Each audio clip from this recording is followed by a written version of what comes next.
KAAPA കേസിൽപ്പെട്ട് Viyyur central ജയിലിൽ കഴിയുന്ന BJP councillor R സുഗതന്റെ councillor സ്ഥാനം തെറിക്കാതിരിക്കാൻ തദ്ദേശ ആഭ്യന്തര വകുപ്പുകളിൽ നടന്നത് വൻ അട്ടിമറിയും ഗൂഢാലോചനയുമാണ്. തദ്ദേശ സ്വയംഭരണ വകുപ്പ് മന്ത്രി കെ.എം. ഷാജി അപേക്ഷ അടിയന്തരമായി തള്ളാൻ കർശന നിർദ്ദേശം നൽകിയിട്ടും മന്ത്രിയുടെ ഉത്തരവ് കാറ്റിൽ പറത്തിയാണ് ഉദ്യോഗസ്ഥർ ക്രിമിനൽ പ്രതിക്ക് അനുകൂലമായി വഴിവിട്ട നീക്കം നടത്തിയത്. വാളോട്ടുകോണം വാർഡ് കൗൺസിലറായ ആർ സുഗതൻ തുടർച്ചയായി 3 കൗൺസിൽ യോഗങ്ങളിൽ പങ്കെടുക്കാതിരുന്നാൽ അയോഗ്യനാകുമെന്ന ഘട്ടത്തിലാണ് കൗൺസിലർ സ്ഥാനം നിലനിർത്താൻ ബി.ജെ.പി ഭരണപക്ഷം അവധി അപേക്ഷ എന്ന തന്ത്രത്തിലേക്ക് കടന്നത്.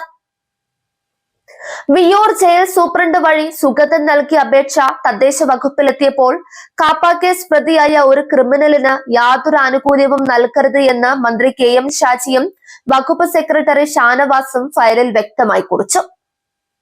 എന്നാൽ മന്ത്രിയുടെയും സെക്രട്ടറിയുടെയും ഈ ഉത്തരവ് അട്ടിമറിച്ച് കെ.എസ് ഉദ്യോഗസ്ഥനായ തദ്ദേശ വകുപ്പ് അണ്ടർ സെക്രട്ടറി ഡോക്ടർ ചിത്ര പി അരുണിമ സുഗതന് അവധി അപേക്ഷിക്കാൻ പൂർണ്ണ അർഹതയുണ്ടെന്ന അനുകൂല കുറിപ്പ് തയ്യാറാക്കി നൽകി.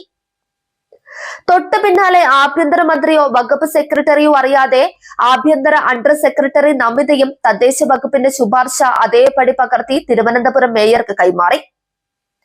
ഉദ്യോഗസ്ഥർ വഴിയുണ്ടാക്കി നൽകിയ ഈ കത്തിന്റെ ബലത്തിലാണ് തിരുവനന്തപുരം കോർപ്പറേഷൻ കൗൺസിൽ യോഗത്തിൽ മേയർ വി രാജേഷ് വിഷയം വോട്ടിനിട്ടത്. ഒടുവിൽ UDF വിമതന്റെ വോട്ട് ഉൾപ്പെടെ മേയറുടെ കാസ്റ്റിംഗ് വോട്ടിൽ അപേക്ഷ പാസാക്കിയെടുക്കുകയായിരുന്നു. ഇതോടെ ജയിലിൽ കിടക്കുന്ന കാപ്പ പ്രതിക്ക് സുഖമായി കൗൺസിലറായി തുടരാൻ അവസരമൊരുങ്ങി. സംഭവം വൻ വിവാദമായതോടെ ഉദ്യോഗസ്ഥർ കുരുക്കിലായി. തദ്ദേശ അണ്ടർ സെക്രട്ടറി ചിത്ര പി അരുണിമ, ആഭ്യന്തര അണ്ടർ സെക്രട്ടറി നമിത എന്നിവർക്കെതിരെ വകുപ്പ് തല അന്വേഷണത്തിന് മന്ത്രി കെ.എം. ഷാജി ഉത്തരവിട്ടു. ഫയൽ വന്നപ്പോൾ ആനുകൂല്യം നൽകരുതെന്ന് എഴുതിയതാണെന്നും അതിനുശേഷവും ഉദ്യോഗസ്ഥർ ഒത്തുകളിച്ച് കാര്യം സാധിച്ചെടുക്കുകയായിരുന്നുവെന്നും മന്ത്രി തുറന്നടിച്ചു.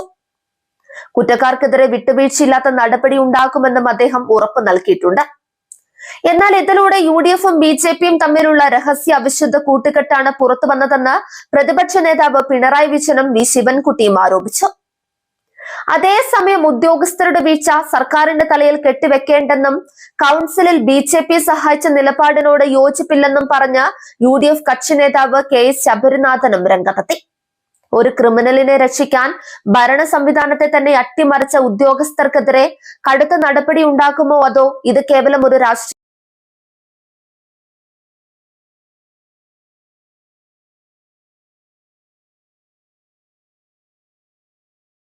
നാടകമായി അവസാനിക്കുമോ എന്നാണ് ഇനി അറിയേണ്ടത്.